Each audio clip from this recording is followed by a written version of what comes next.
Hey everyone, welcome to the channel.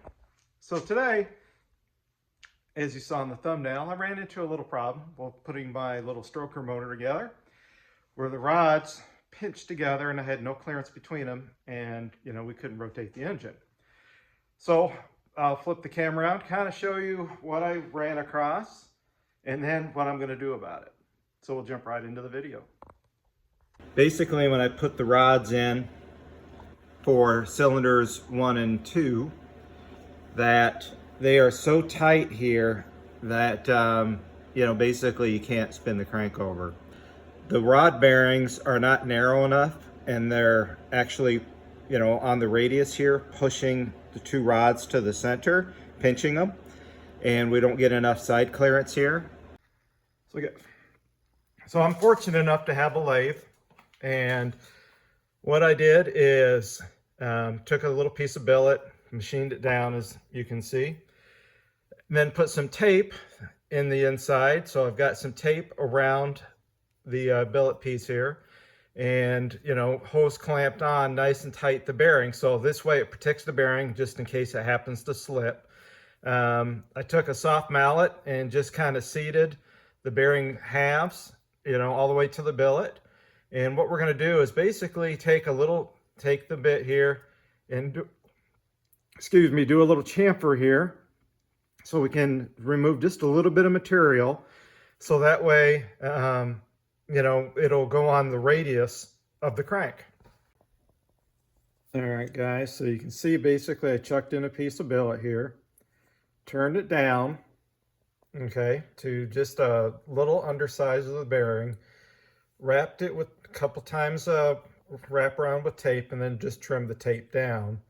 And then once I set the bearing on there, then I basically took the hose clamp, slipped it over top of the bearing, and then tighten it down. The tape helps give it a little bit of grip, if you will, so it doesn't spin, and it also provides a little bit of a protective surface in case it does spin. And then I more or less took the lathe, as you saw, or you'll see, and I trim it down.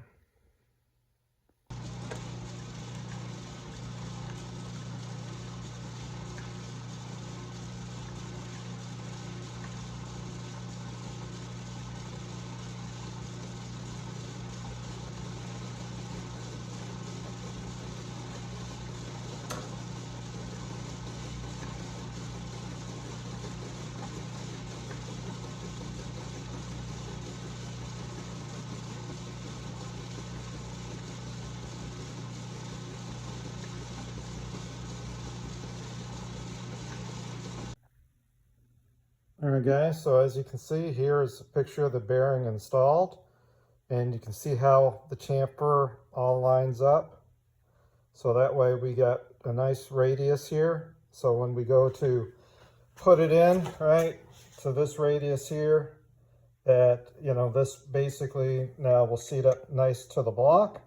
And then when we do the other side, right then we'll have our gap, which we've been pretty consistent with 17 thousandths gap between all of them so far, and the block spins over nice and easy.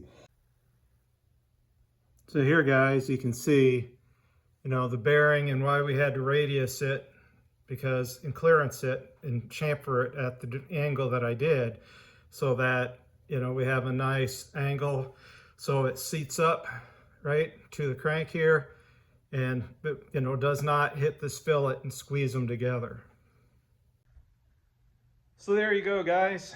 So if you have a problem with you can't get the rods next to each other, can't get your side clearance right, it may be because you have the radius and you need to machine your bearings down. So hopefully this video helps you out, or at least you'll understand which a machine shop's going to have to do to help you out. Anyway guys, thanks for watching. We'll see you on a future upload.